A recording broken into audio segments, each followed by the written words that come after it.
दिल्लीत विद्यार्थ्यांवर झालेल्या लाठीमाराच्या निषेधार्थ काँग्रेसनं गोंदिया इथं आंदोलन छेडलं। जयस्तंभ चौकात काँग्रेसच्या पदाधिकारी आणि कार्यकर्त्यांनी रस्त्यावर बसून केंद्र सरकारच्या विरोधात जोरदार घोषणाबाजी केली। या घटनेचा निषेध नोंदवत विद्यार्थ्यांवरील कारवाईची चौकशी करण्याची मागणी यावेळी करण्यात आली।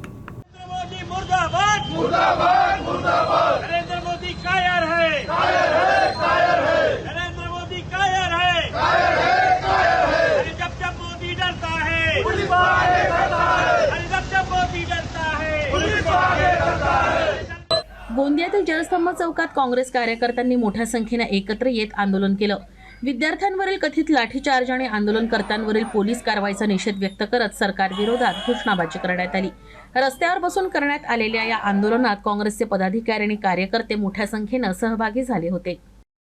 या देशाच्या विद्यार्थ्यांवर जे महाराष्ट्रापासून तर दिल्लीपर्यंत संपूर्ण देशावर जे गुन्हे दाखल केलेले आहेत, खोटे गुन्हे, ते खोटे गुन्हे परत घेण्यात यावे आणि या सगळ्या प्रकरणाला कारणीभूत असणारे धर्मेंद्र प्रधान, ज्यांच्यामुळे आज देशातील 22 विद्यार्थ्यांनी रेकॉर्डवर आत्महत्या केल्या, शेकडो पोरं असे आहेत की ज्यांनी आत्महत्या केलेल्या आहे नीटच्या पेपर फुटीच्या प्रकरणामुळे प्रेशरमध्ये येऊन।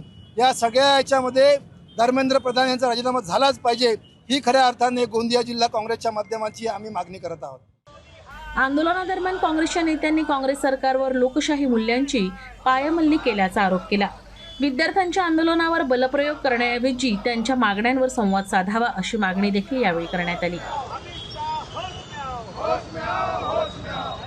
की ज्या पद्धतीने जनतेच्या प्रश्नासाठी जर कोणी मागणी करत असेल तर त्याला अमानुष पद्धतीने हात मारण्याचा प्रयत्न करतात आणि म्हणून अशा अनेक घटना आज देशपातळीवर दिसत आहेत।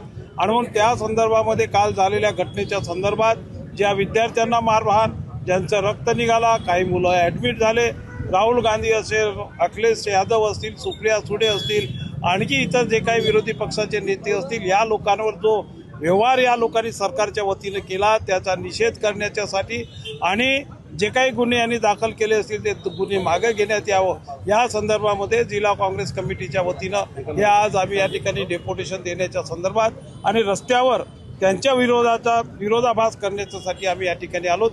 दिल्लीतील आंदोलनातील पोलीस कारवाईच्या निषेधार्थ गोंदियात काँग्रेसने केलेल्या आंदोलनामुळे काही काळ राजकीय वातावरण तापलं होतं, तर विद्यार्थ्यांवरील कारवाईची निष्पक्ष चौकशी करून दोषींवर कठोर कारवाई करण्याची मागणी यावेळी काँग्रेसने केली।